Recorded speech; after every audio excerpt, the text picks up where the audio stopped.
Olá, boa noite. Eu continuo me chamando Armando. Muito bom estarmos juntos aqui mais uma vez. Vamos abrir juntos nossas Bíblias em Filemão. Vamos ficar em pé, 25 versículos.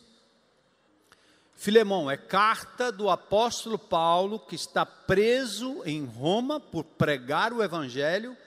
Ele se chama prisioneiro de Jesus. O nome dele é só Paulo nessa epístola. Ele escreve ao seu amigo Filemão, que provavelmente ele conduziu a Cristo em Éfeso, mas Filemão tinha uma igreja em Colossos. A carta aos Colossenses foi escrita exatamente para a igreja que estava em Colossos, e era a igreja, como sempre foi, durante 3 séculos, a igreja em casa. Então, Filemão tinha uma igreja na casa dele, certo? Então, a sua esposa Áfia, seu filho Arquipo, então eles tinham uma igreja em casa. E Filemão tinha um escravo, um servo, era muito comum naquela época, um empregado, chamado Onésimo. Filemão era dono dele. E esse escravo, ele rouba Filemão, aparentemente, foge para Roma, que é distante, e lá ele tem um encontro pessoal com Paulo. Então, Paulo agora escreve essa carta a Filemão, recomendando o retorno de Onésimo. Vamos ver o texto aí, a gente vai discorrer hoje dos versos 10 ao verso 19. Eu, Paulo, prisioneiro de Cristo Jesus, escrevo esta carta junto com nosso irmão Timóteo, a Filemão, nosso amado colaborador, a irmã Áfia, provavelmente a esposa de Filemão, e Arquipo, nosso companheiro na luta, e a igreja que se reúne em sua casa. Que Deus nosso Pai e o Senhor Jesus Cristo lhes deem graça e paz. Sempre dou graças a meu Deus por você em minhas orações, pois ouço com frequência da sua fé no Senhor Jesus e de seu amor por todo o povo santo. Oro para que você ponha em prática a comunhão que vem da fé, à medida que entender e experimentar todas as coisas boas que temos em Cristo. Seu amor, meu irmão, tem me dado muita alegria e conforto, pois sua bondade tem revigorado o coração do povo de Deus, do povo santo. Por isso, ainda que pudesse exigir em Cristo que você faça o que é certo, eu prefiro, na base do amor, ou com base no amor, eu, Paulo, já velho e agora prisioneiro de Cristo Jesus. Ele poderia demandar, mas pediu em nome do amor. Suplico que demonstre bondade a meu filho Onésimo. Mas como assim? Tornei-me pai dele na fé quando estava aqui na prisão. Pai na fé. Onésimo não lhe foi de muita utilidade no passado, mas agora é muito útil para nós dois. A palavra Onésimo quer dizer útil. Paulo faz um jogo de palavras aqui. Eu o envio de volta a você e com ele meu próprio coração. Gostaria de mantê-lo aqui comigo enquanto estou preso por anunciar as boas novas, assim ele me ajudaria em seu lugar. Mas eu nada quis fazer sem seu consentimento. Meu desejo era que você ajudasse de boa vontade e não por obrigação. Ao que parece, você perdeu Onésimo por algum tempo para ganhá-lo de volta para sempre. Ele já não é um escravo para você. É mais que um escravo. É um irmão amado, especialmente para mim. Agora ele será muito mais importante para você como pessoa e como irmão no Senhor. Portanto, se me considera seu companheiro na fé, receba-o como receberia a mim. Se ele o prejudicou de alguma forma, ou se lhe deve algo, cobre de mim. Eu, Paulo, escrevo de próprio punho, eu pagarei. E não mencionarei que você me deve sua própria vida. Sim, meu irmão, faça-me essa gentileza no Senhor, reanime o meu coração em Cristo. Escrevo essa carta certo de que você fará o que lhe peço e até mais. Por favor, prepare um quarto para mim, pois espero que minhas orações sejam respondidas e eu possa voltar a visitá-lo em breve. Epáfras, meu companheiro de prisão em Cristo Jesus, manda lembranças. Marcos, Aristarco, Demas e Lucas, meus colaboradores, também enviam saudações. Que a graça de nosso Senhor Jesus Cristo esteja com o espírito de vocês. Palavra de Deus, né? Lida como era lá na igreja no primeiro século, segundo século, terceiro século, e como é lida ainda em muitos lugares mundo afora. Oração, palavra, louvor, a essência do nosso culto. Deus fala, a gente ouve o que Deus está dizendo e o que vamos fazer a respeito. É o que nós oramos agora. Senhor, continua falando ao nosso coração, como o Senhor tem feito através da nossa chegada aqui, da recepção que recebemos, o fato de estarmos aqui com os irmãos, a presença do Teu Espírito, como foi cantado aqui, há sim uma unção nesse lugar, porque a Tua igreja se reúne em Teu nome, e a presença do Teu Espírito é certa. Então faz-nos sensíveis à Tua presença, e abre a nossa mente, nosso coração, faz a gente desligar de tudo, para que a Tua palavra encontre assim um espaço exclusivo na nossa mente e no nosso coração. Mas acima de tudo, na mudança de comportamento a partir desse momento. Fala conosco, Senhor, nós queremos Te louvar e Te agradecer pelas bênçãos recebidas, pelo milagre, Senhor, que nós testemunhamos na vida da Rebeca, filha do Ricardo Marques, que depois de alguns anos de cadeira de roda, de repente, Senhor, por apenas um toque, ela sai andando e pulando para a glória do Teu nome. Deus de milagre, Deus gracioso, abençoa a Rebeca, abençoa o Ricardo, Senhor, sua família. Oro ainda, meu Deus amado, por aqueles que estão enfermos, se recuperando, por aqueles que estão com sequelas, Senhor, dessa pandemia maluca. Continua, Senhor, que os nossos governantes sejam sábios e hábeis para fazerem segundo a Tua vontade, Senhor, não segundo o desígnio de cada um deles. Muito obrigado por essa noite, abre o nosso coração, fala ao nosso coração, oramos em nome de Jesus, amém. Podem sentar. Esses versículos 10 a 19 falam da prova da koinonia. Koinonia é uma palavra interessante, é uma palavra grega. Você pode aprender grego agora repetindo a palavra koinonia. Koinonia quer dizer comunhão, repartir, ter coisas em comum. É uma palavra grega que se repete pelo menos 20 vezes no Novo Testamento. Portanto, é um conceito importante na Bíblia. Vida em comum. Vida em comum com pessoas estranhas. Vida em comum com pessoas que nem fazem parte da nossa família. É fácil ter comunhão com quem é da família. Mas quando nós então lidamos com pessoas que nós não conhecemos de onde vieram, como quarta-feira eu tive o privilégio de conhecer 2 amados irmãos que aqui chegaram, um deles convertido há 4 meses, um ex-ateu, que veio a essa propriedade, entregou a vida a Jesus aqui. Enquanto a gente falava, o Espírito de Deus traz uma koinonia, uma comunhão, que ele parecia parente, amigo há anos. Atos 2,42 diz que a igreja perseverava unânime na doutrina dos apóstolos que andaram com Jesus, na koinonia, na comunhão, eles tinham coisas em comum, no partir do pão e nas orações.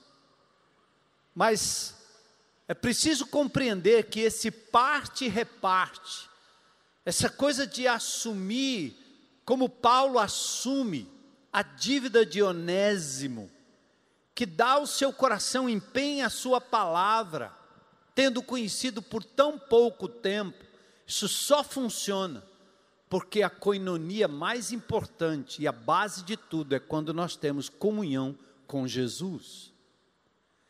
Quem não tem uma comunhão genuína e íntima com Jesus como base de tudo, não consegue se dar bem com ninguém. Nem no casamento, nem na amizade, nem na igreja, nem no trabalho, não consegue. Se dá mal com todo mundo. Não tolera, não entende, não perdoa, não tem misericórdia, não compreende. Porque não compreende o amor de Deus e o amor de Jesus. Por isso João, que era tão íntimo de Jesus, escreve em 1 João 6,7, se vocês disserem que têm comunhão ou koinonia com Ele, mas andar nas trevas, é mentira. E você não pratica a verdade. Se porém andarmos na luz, como Ele na luz está, aí sim, nós temos comunhão, koinonia uns com os outros. E o sangue de Jesus Cristo, seu Filho, nos purifica de todo o pecado. Lindo isso. Comunhão e koinonia é a antítese da diabólica tese do desigrejado.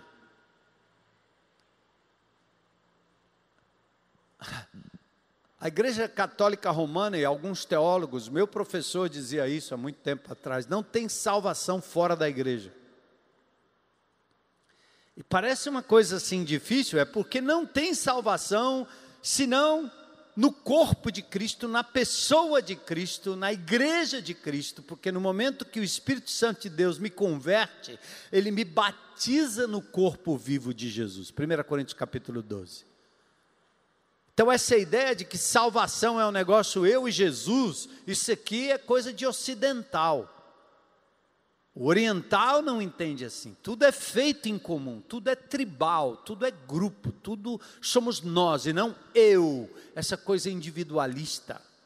Eu me basto, Jesus e acabou. Isso não é evangelho. Não é evangelho. Por isso a antítese do desigrejado é comunhão. O descongregado, o isolado, o virtualizado, conquanto tenha sido importante a internet, conquanto ela facilite muito, porque às vezes não podemos estar presentes ou estamos distantes, ela realmente une pessoas, mas nada como estar juntos. Eu tenho uma filha morando agora lá em Santo Antônio, Texas. É legal, a gente conversa de vez em quando, mas eu sinto falta do cheiro dela, eu sinto falta do abraço dela, ela sente falta de mim, da comunhão, de nós, da família, os netos. Zé Edson passou um tempo lá no Canadá, abraçando aquele a quem ele viu pela internet. Então comunhão é vida na vida, é contato, é parte e reparte, estar próximo, estar juntos. E isso é o que nós queremos para nós enquanto igreja. E se você prestar atenção no Novo Testamento, a vida da igreja, ela pode ser resumida na dinâmica dos chamados mandamentos recíprocos. Tudo que Paulo tem como tese no Novo Testamento para convivência são os mandamentos recíprocos. Há um termo grego chamado alelos, uns aos outros. Então amai-vos uns aos outros, perdoai-vos uns aos outros, tende misericórdia uns dos outros, saudai-vos uns aos outros, perdoai-vos uns aos outros, cumprimentai-vos uns aos outros com ósculo santo, instruí-vos uns aos outros, e assim vai, aconselhai-vos uns aos outros.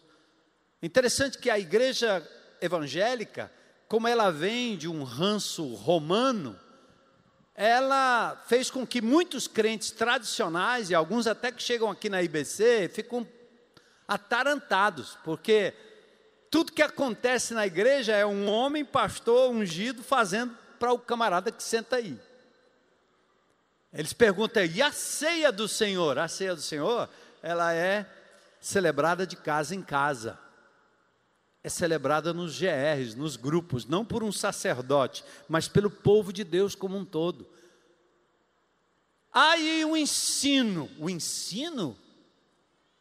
habite em vós a palavra de Deus ricamente, Colossenses capítulo 3, verso 16 em diante. Instruí-vos e aconselhai-vos mutuamente no Senhor. Os acadêmicos, eles ficam apavorados, porque eles não admitem que alguém menos inteligente do que ele possa abrir a boca e falar das grandezas de Deus. O meu Deus faz isso.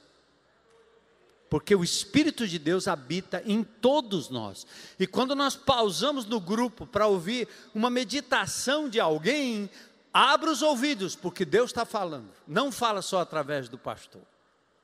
O pastor dá a direção, como os apóstolos davam, como os pastores do Novo Testamento davam a direção, davam a visão, alinhavam, mas a instrução e o aconselhamento não pode ser um gabinete aqui dentro. Como um homem pode cuidar mais do que 12 pessoas? Jesus, ele zerou em 12, para alcançar o mundo, porque humanamente é impossível. Mas quando você vive comunhão, vive igreja, os mandamentos recíprocos, aí você entende que quando você se junta com seus irmãos, o Espírito de Deus levanta o mestre, levanta o exortador, levanta o profeta, levanta o que serve, levanta o que doa, levanta o que ama, levanta o misericordioso, levanta o mais chorão, levanta o mais bravo e assim vai. Entende? Isso é comunhão. E essa pequena epístola nos ensina isso, é o que nós queremos. Filemão é uma carta que traz o exemplo vivo do comprometimento entre irmãos, que partem e repartem a própria vida. Lembram Paulo? Está preso. Quando ele escreve a carta, ele não diz, eu sou o apóstolo. Eu disse a semana passada e gravaram aí como o mote da semana, que uma das maiores doenças que nós temos são os títulos. E a igreja romana também nos deu esse legado de títulos, onde as pessoas são chamadas de leigas, isso para mim é um palavrão, e nós somos chamados de sacerdotes. Nós trazemos todo o modelo do Velho Testamento para o modelo do Novo Testamento. Que história é essa? Acabou essa história de sacerdote, porque todos nós temos acesso à presença do Pai em nome de Jesus. Entende? Se você vai até, olha, presta atenção, um dos mandamentos recíprocos diz, confessai as vossas culpas uns aos outros. Meu nome tem bispo no negócio, eu bem que podia fazer uma fila aí para você confessar tudo aí, né? Mas não, é uns aos outros. Então Paulo escreve essa carta, o nome dele é Paulo, não tem título. Ele se desfaz de tudo, inclusive da sua prerrogativa apostólica. Hoje nós temos gente chamada de apóstolo de todo jeito, quase virou carne de vaca, né? Negócio comum, é farofa. Porque os apóstolos da Bíblia foram aqueles que andaram com Jesus, depois acabou. Quem quer que leve esse nome, está levando o nome de forma errada, tirando proveito de nomes para exercerem funções e prerrogativas acima de outras pessoas. Meu nome é Paulo, meu nome é João, meu nome é Armando. Oi, meu nome é Armando. Então Paulo aqui escreve a Filemão, um líder da igreja, um facilitador da igreja em sua casa. Ele está em Colossos, hoje você só vai encontrar ruínas ali. Estou sonhando em voltar de novo para a Turquia, visitar as igrejas do Apocalipse, e ali você vai visitar Laodiceia, Hierápolis, bem pertinho. Colossos está ali, hoje chamada de Conia. Provavelmente a cidade foi destruída por um terremoto, mas tem ali alguns escombros. E Paulo então no versículos 8 e 9, ele faz um pedido, ele diz, eu tenho a liberdade de lhe mandar. Porque Paulo era uma autoridade apostólica real, tinha estado com Jesus, ele chama de um apóstolo fora de tempo. Mas ele diz, eu não vou, eu vou solicitar em nome do amor, verso 9. Presta atenção, Paulo não apela à sua autoridade, ele não apela à lei, ele não manda, ele apela para o amor. E aqui cabe uma lição tremenda. A lei não tem força para mudar a sociedade, nem você, nem a minha, ninguém. Não adianta implementar regras, mamãe, papai. Regras sem relacionamento gera rebeldia. O apóstolo Paulo aqui, ele bem que poderia mandar, mas ele diz, eu apelo para o amor. Lutero tem um comentário nos 10 mandamentos que eu aprecio, e ele mostra que os 10 mandamentos, você pode pregar na testa, você pode colocar no seu pulso, você pode botar onde você quiser os 10 mandamentos, eles não têm força para você parar de mentir, parar de adulterar, parar de roubar, não tem força. Não tem força, o mandamento não tem força. Por isso Lutero destaca que nenhum dos mandamentos podem ser cumpridos se não começarmos no cabeçalho, não terás outros deuses diante de mim. E eu me lembro que eu sempre falo como ilustração, que eu que vivi as piores coisas da minha vida enquanto jovem, eu só deixei de fazer loucuras, porque eu tinha certeza do amor do meu pai e da minha mãe por mim. Era o amor deles que me constrangia e que me fazia parar. É o amor que você tem por Jesus que vai lhe fazer parar, mudar, recuar, renunciar. Por isso, Jesus diz em João 14,15, se me amardes, guardareis meus mandamentos.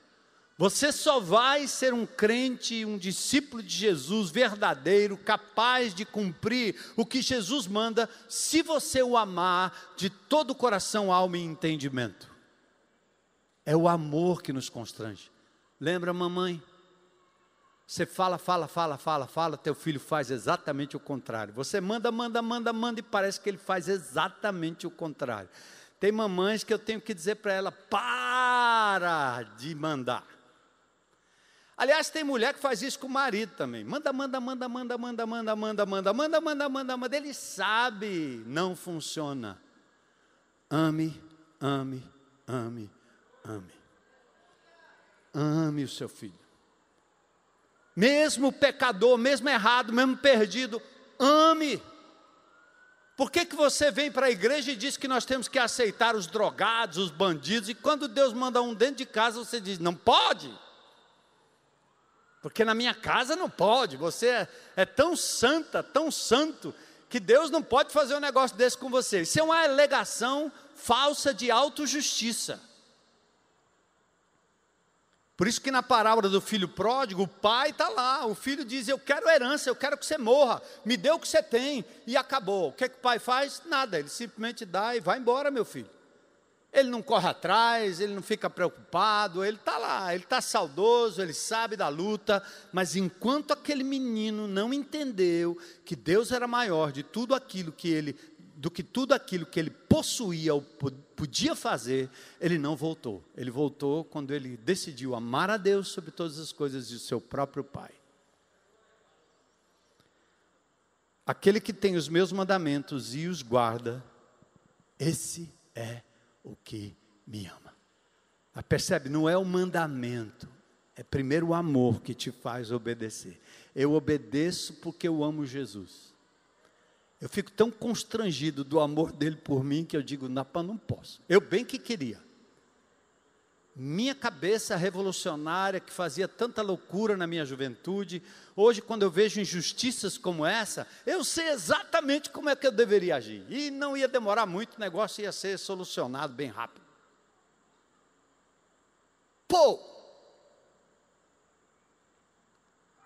Mas Jesus me ama tanto, que eu não posso agir com minhas próprias mãos, com a minha própria força. Eu posso denunciar, eu posso falar, mas a justiça é dele, o tempo é dele, a hora é dele, e ele fará justiça. Versículo 10. Então, essa pequena epístola não tem a palavra perdão, não tem a palavra reconciliação, mas a história fala mais do que palavras. Versículos 10 e 11. O inútil se tornou útil. A palavra onésimo quer dizer útil, que presta. E Paulo faz um jogo com o nome Onésimo para dizer, ele não prestava. O que tem o nome de que presta, não prestou, mas agora vai prestar de novo. Verso 10, sim, solicito-te em favor de meu filho Onésimo, que gerei entre algemas, verso 10. Aqui Paulo não apenas fala da sua paternidade de Onésimo, porque o escravo que roubou o patrão correu para Roma e Paulo o conheceu lá. Quem sabe na prisão, porque roubou por lá também, não sei. Nós não sabemos. Mas Paulo diz assim, eu solicito em favor de meu filho que gerei entre algemas. E aqui tem uma coisa linda, que é o exemplo do próprio apóstolo Paulo. Ele está preso, mas o evangelho não está preso. Ele está passando sufoco, mas ele não deixa de falar do amor de Deus. Ele evangelizou a guarda pretória todinha. Paulo era frutífero, Paulo não era estéril. E eu fico hoje pensando em quantos crentes em Cristo Jesus têm anos de conversão, mas ele parece aquela figueira na vinha que o Senhor passa, não vê fruto e diz, manda cortar. Porque o crente antigo, que tem mais de 1 ano, 2 anos, 3 anos, porque o novo, ele naturalmente fala de Jesus. Eu conheci um irmão que se converteu há 4 meses, trouxe um amigo. Isso é natural. Quando eu me converti, eu queria que todos os meus amigos viessem. O tempo vai passando e a gente vai esfriando, toma posse da salvação e para de gerar, fica estéril. O apóstolo Paulo, velho, na prisão, passando sufoco, estando lá por falar de Jesus, ele não deixa de falar, mesmo preso, e mesmo que isso acrescentasse ainda mais tempo de prisão. Qual foi a última vez que você, crente antigo, irmão amado, levou alguém a Cristo? Talvez você tenha que fazer como Raquel, dá-me filhos, senão morro. Qual foi a última vez que você teve o privilégio de conduzir uma irmã, uma mulher a Cristo, para chamá-la de irmã, para dizer, entrega a tua vida a Jesus aqui agora, eu vou orar com você. O que você espera, o que depende?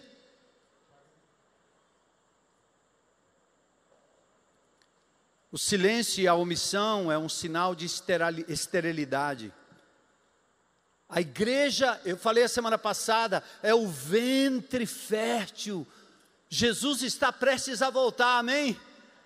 Quando a igreja for completada, o mundo vai de mal a pior, porque os 3 anos e meio primeiros da tribulação serão anos de paz. Falava isso com o Elton, sobre a escatologia, a vinda de Jesus. Mas parece-me que o Senhor ainda tem muita gente nessa cidade, Ele está aguardando. Eu quero apressar a vinda de Jesus, falando de Cristo para o maior número de pessoas possível. Você está pronto, irmão? Paulo está preso, mas a palavra não estava presa. Por que é que você anda preso, mudo, escondendo aquilo que de mais precioso Deus lhe deu? O Evangelho de Jesus. Fala. Todo aquele que invocar o nome do Senhor será salvo. Paulo sabia disso, mas em Romanos 10, 13 a 15, ele diz, como invocarão aquele em que não creram? Eu dou testemunho. Que testemunho? Testemunho de quê? De vida reta. Isso é mais do que a sua obrigação. O espírita faz, o hindu faz, o muçulmano faz, todo mundo dá testemunho. Que testemunho de quê? Desde quando testemunho? A sua vida corrobora aquilo que o evangelho pregado diz, mas se você não falar, eles não vão entender. Como crerão naquele de quem nada ouviram? Não é viram, ouviram. Fala e não te cales, eu tenho muito povo nessa cidade. Deus falou para o apóstolo Paulo. Então, crente irmão antigo, vamos pedir a Deus que a gente saia da esterilidade e passe a gerar filhos, amém? Está pronto aí, irmão? Como pregarão se não forem enviados? Bora! Quão formosos são os pés do que anunciam coisas boas. Paulo preso proclama. Onésimo é um escravo fugitivo, torna-se um discípulo de Jesus, reconciliado, perdoado, pronto para assumir a reparação, como porta-voz da carta. A carta vai para Filemão pelas mãos de Onésimo. Aí o versículo 11, ele diz: ele antes te foi inútil, atualmente, porém, é útil. A koinonia, a comunhão, recicla. O que era lixo nas mãos do diabo, o que estava deformado, mal usado nas mãos do diabo, como era a minha vida, como testificou aqui Dário, como testificam os irmãos ali do grão de mostarda, não é não? Hoje de manhã o pessoal da VEPA aí com a gente, varas de penas alternativas, tem gente cumprindo pena alternativa aqui dentro, todo domingo, e hoje de manhã fui lá, cumprimento um por um. Alguns estão lá com a tornozeleira. O que era lixo para a sociedade, quando o evangelho entra, quando essas pessoas entram na comunhão, elas são recicladas para a glória de Deus. Você acredita nisso ou não? Cadê o pessoal do grão aí?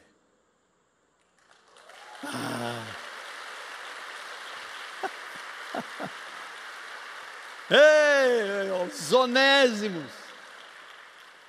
Os onésimos da vida, fizeram bobagem, fizeram besteira, encontraram Jesus, agora pronto, volta lá.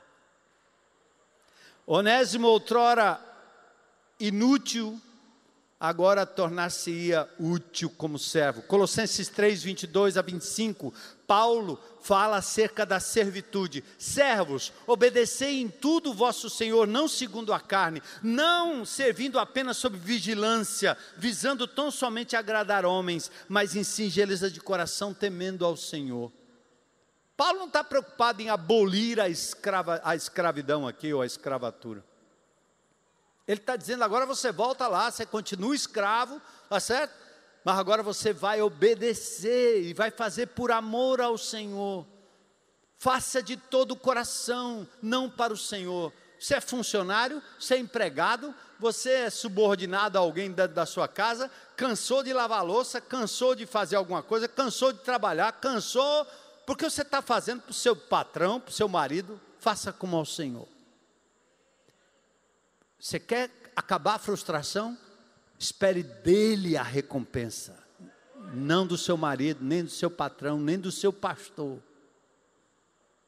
Se fizer para mim, pronto, acabou. Vai parar bem rápido. Faça como ao Senhor. Aí vale a pena. Vale a pena. O valor que temos vem daquele que nos ama e nos capacita. Parte da desvalorização que nós sofremos vem daquilo que de quem nós esperamos, aliás.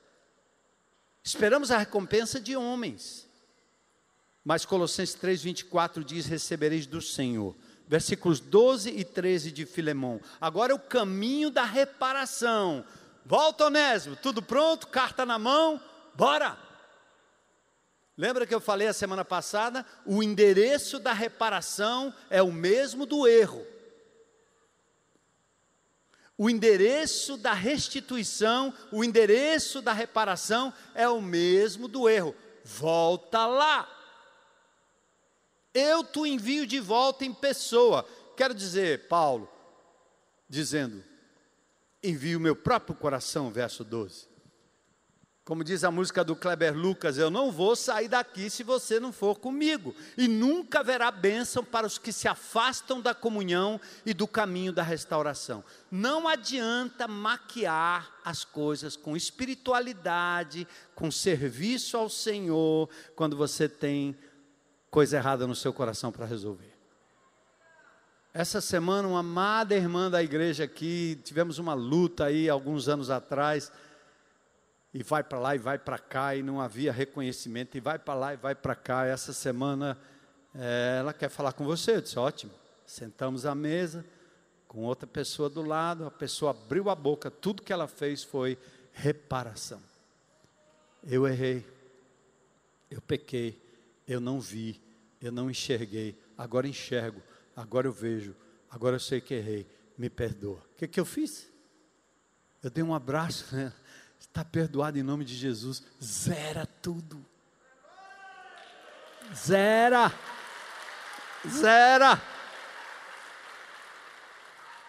A sua vida nunca será abençoada enquanto você carregar consigo o trauma da não reparação. Tem que haver reparação. O pessoal do grão aprende isso aí, não aprende? Bora lá, macho. Vamos reparar. Roubou, devolve. Tirou, devolve. Machucou, pede perdão. Ofendeu, pede perdão. Para a mulher, para o filho, para quem for.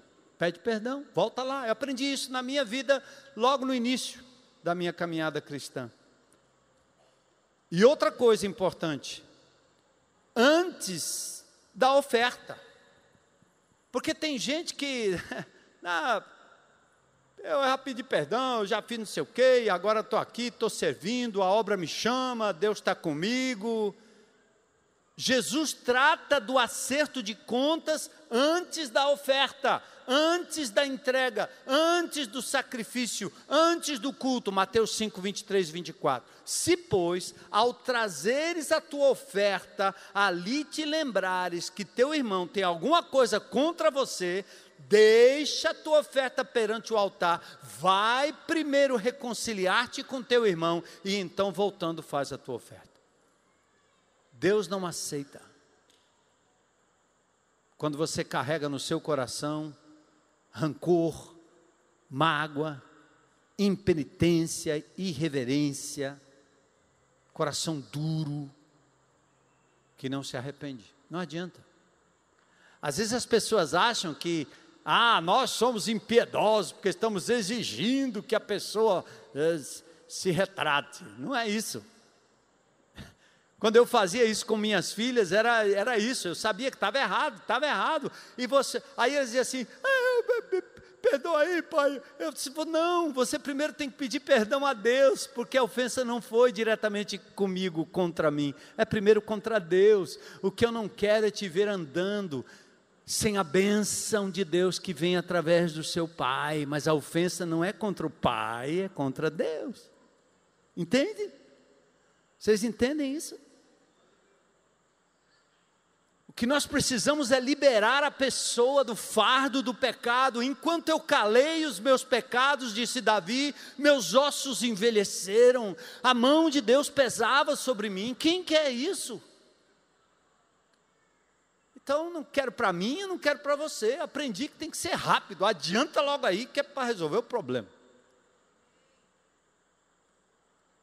Quanto mais você esconde, pior é. Isso eu ensinei para as minhas filhas bem rapidinho. Ao invés de você esconder, vem logo e diz, porque pode haver misericórdia. Mas eu tenho medo. Não, você vai ser tratada com misericórdia se você confessar. É mais digno quando se confessa. Essa igreja aqui já ouviu confissões aqui na frente, reconciliação aqui na frente. E o que houve foi o quê? Acolhimento e amor e respeito. Leve isso para a sua vida, amém? Paulo envia Onésimo, renunciando à ajuda que seria para si. Ele diz, olha, Onésimo poderia ser útil para mim, mas eu vou enviar ele de volta. E com ele vai meu coração.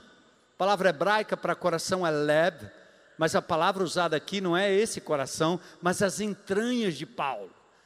Dizem que o intestino é o segundo cérebro, né? Quando você não está bem, tudo desarranja, não é? Então o intestino é o centro das emoções, e Paulo está dizendo, olha, eu estou enviando Onésimo e com ele minhas entranhas, meu coração, meus sentimentos, minhas emoções vão juntos. Ele estava tentando fazer Filemon entender que Onésimo estava voltando, mas ele podia ter uma recaída.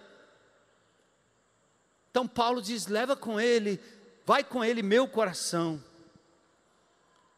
Empenho da própria vida em prol do outro, que se parte e reparte a própria vida. reconciliar é melhor do que servir. Versículos 13 e 14. Quero conservá-lo comigo para me servir, mas eu não vou fazer nada sem o teu consentimento. Recebe de volta. De novo, o caminho da reparação é o mesmo da ofensa. Volta, Zaqueu, volta, Agar, volta, irmão, volta, irmã. Desfaz a legalidade do diabo na sua vida. Volta lá. Machucou alguém faz tempo, nem me lembro. Se lembrar, volta lá, peça perdão em nome de Jesus. Repara. Versículos 15 a 16, a soberania que faz do escravo um irmão. Lindo.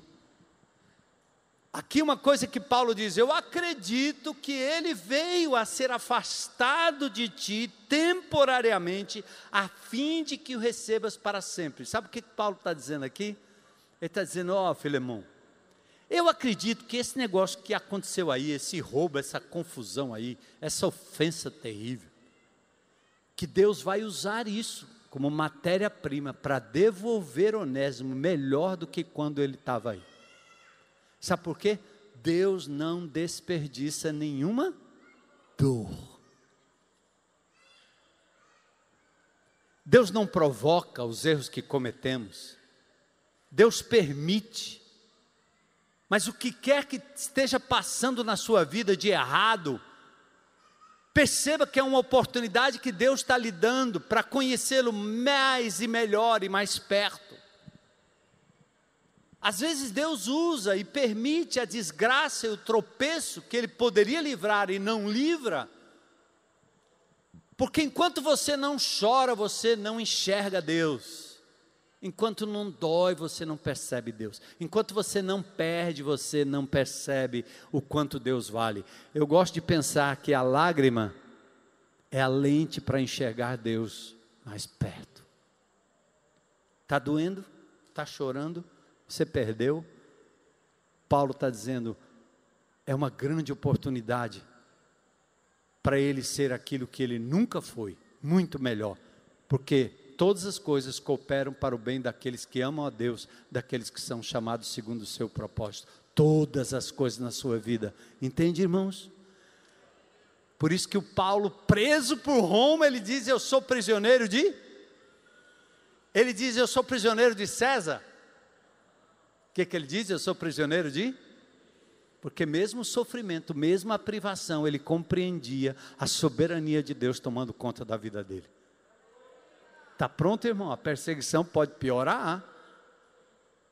O sofrimento pode piorar. E nós precisamos de uma igreja madura para poder suportar o que vem pela frente. 1 Tessalonicenses 5,18 diz, em tudo dai graças. Percebe que não é por tudo dai graças, tá? Hoje nós fomos para o funeral da irmã Daniela, do Alex, sofrendo de um câncer durante muito tempo, e o Senhor a levou. Então ninguém dá graça pela morte, mas na morte, no acontecimento da morte, nós glorificamos o nome do Senhor. O Senhor o deu, o Senhor o tomou, bendito seja o nome do Senhor. Ninguém dá graças pelo câncer, ninguém dá graças pelo Covid, mas a gente dá graças por passarmos nestas situações de dor, de doença. Por quê? Porque o Senhor está conosco todo o tempo. Ele cuida da gente, Ele supre, Ele levanta pessoas para nos amar. Deus não desperdiça nenhuma dor.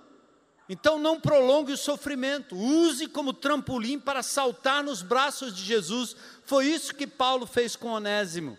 Volta lá.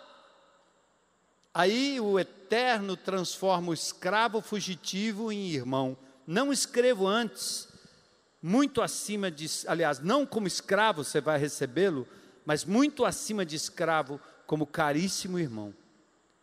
Interessante que Paulo não advoga abolir o status escravo de Onésimo. mas demonstra que a sua função restaurada embutia reconciliação e recepção. E uma coisa que Paulo provavelmente recomendou a Onésimo: quando você voltar lá arrependido, não exija nada. Eu fui lá, me arrependi, confessei, e ele nem me perdoou. E daí? Você fez para o Senhor?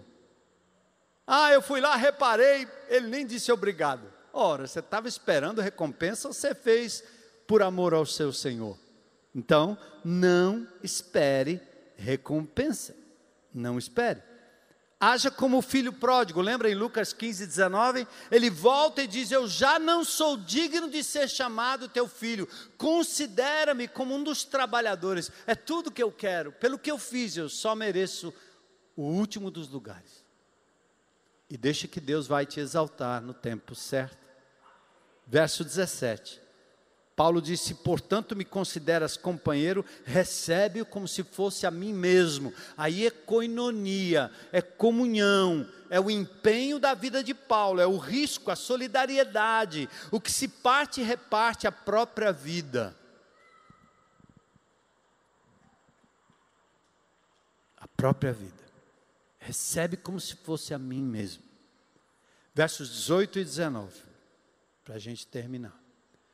E se algum dano ele causou, ou se teve, ou se te deve alguma coisa, lança na minha conta. Veja que Paulo não deu um jeitinho ligando para Filemão, passando o zap e diz assim: perdoa a dívida dele aí. Você está rico, você tem dinheiro. Talvez Onésimo não teria nem como pagar o que ele roubou. Por isso que Paulo está dizendo: olha, se ficar alguma coisa em aberto, pode botar na minha conta. Eu vou pagar, eu vou me comprometer, eu vou investir, eu vou acreditar em Onésimo. Lindo, né? Paulo respeita a justa restituição. Por isso que a gente aprende aqui que é quase aquela história do olho por olho, dente por dente, né? Não diga que não foi nada o que você fez contra alguma pessoa, não diga. Essa história de, não, foi nada não, doeu não. Não, eu não tive intenção. Ora, não teve intenção, mas olha aí a desgraça. Eu me lembro, minha filha, uma vez, uma história antiga que eu revi outro dia. A gente tinha uma Toyota Bandeirantes, aquele Jeep brabo, com motor Mercedes, forte, subia coqueiro aquele carro. E eu peguei minhas filhas logo cedo: quer aprender a dirigir? Não vai a dirigir Fiat, esse negócio, pega logo essa aqui, o trator. E a Elissa, toda delicadinha, naquela Toyota Bandeirantes, saiu e foi para uma festa na casa de um amigo. E o pai desse amigo disse: bote o carro aqui. Ela botou o carro na garagem. E fizeram a festinha, e na hora de sair, ela ligou o carro e acelerou. Quando ela acelerou, deu na parede da casa. Buf! Ela errou. Em vez da ré, engatou uma primeira, e a Bandeirante quase põe a casa abaixo.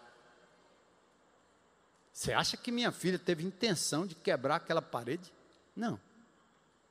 Mas quebrou. Pede perdão. Restitui. Conserta a parede.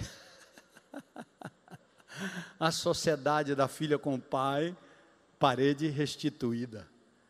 Então você vai, ofende a outra pessoa, você massacra a outra pessoa, você fala poucas e boas para outra pessoa. Geralmente maridos fazem isso com as mulheres. Abuso. Entre irmãos. Mulheres fazem também com seus maridos, depois diz não foi nada.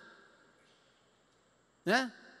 Eu costumo dizer assim, olha, pessoas são diferentes. Às vezes você tem uma flor no jardim. O búfalo passa em cima e não está nem aí da flor, a borboleta não, ela pousa e vai na flor, nada acontece. Então a borboleta causa um efeito, o búfalo causa um outro efeito. E o búfalo não pode dizer que não foi nada.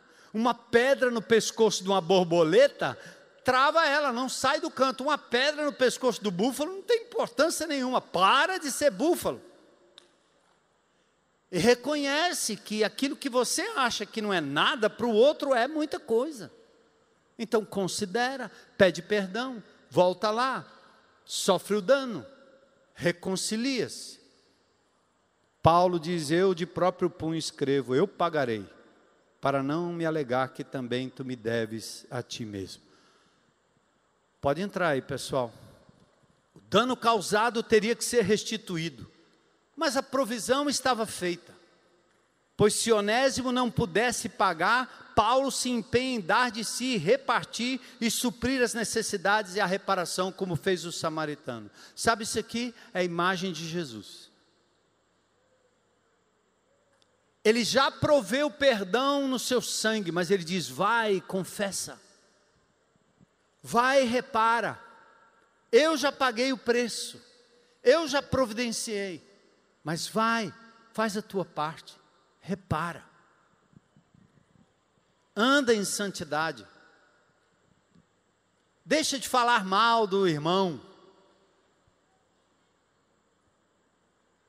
Deixa de provocar o reverso da comunhão e da koinonia. Nós cantamos isso de forma tão linda hoje à noite. Então a gente pausa aqui e que Deus fale ao seu coração. Como o velho Paulo preso podia ainda falar de Jesus? Como você há tantos anos fechou a sua boca? Vamos repreender o espírito de mudez e dizer: Senhor, eis-me aqui. Quando você tiver comunhão íntima com Deus, o Espírito Santo age e você não consegue parar de falar do amor de Deus. Porque só fala do nome de Jesus quem tem o Espírito de Jesus. Quem está cheio do Espírito fala. Quem está como morto não fala. Mas Deus é poderoso para fazer ressuscitar, né? Levantar ossos secos no meio do deserto. Então vamos orar. O que é que Deus falou com você? Sobre reparação, sobre os títulos, sobre falar do amor de Deus. Então toma um tempo, 1 minuto, né, para você meditar. Enquanto isso eu quero falar com qualquer pessoa aqui nesse auditório, na internet, que gostaria de tomar uma decisão de se entregar a Cristo Jesus, aquele que pagou um alto preço para que você pudesse ser reconciliado com Deus.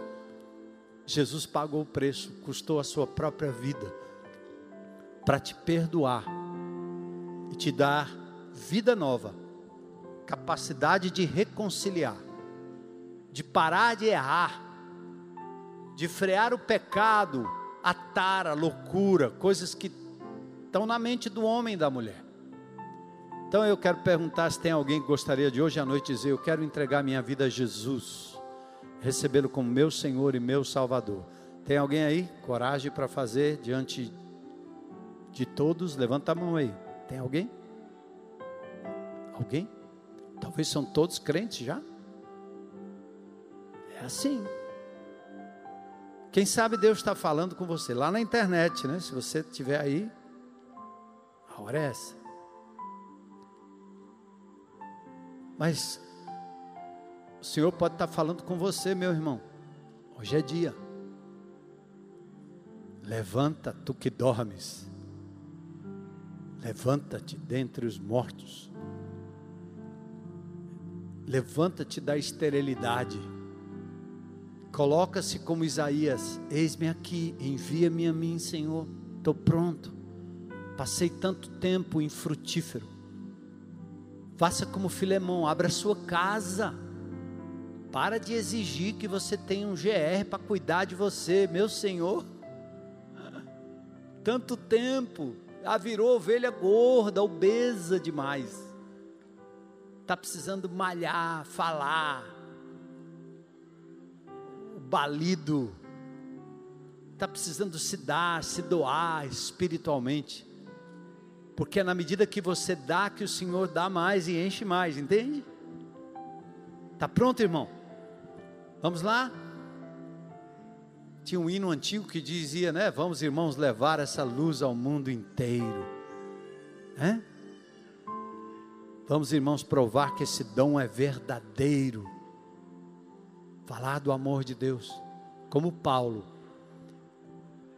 restituir, Se você não pode restituir porque a pessoa não está mais aí, põe uma cadeira, fala com a cadeira.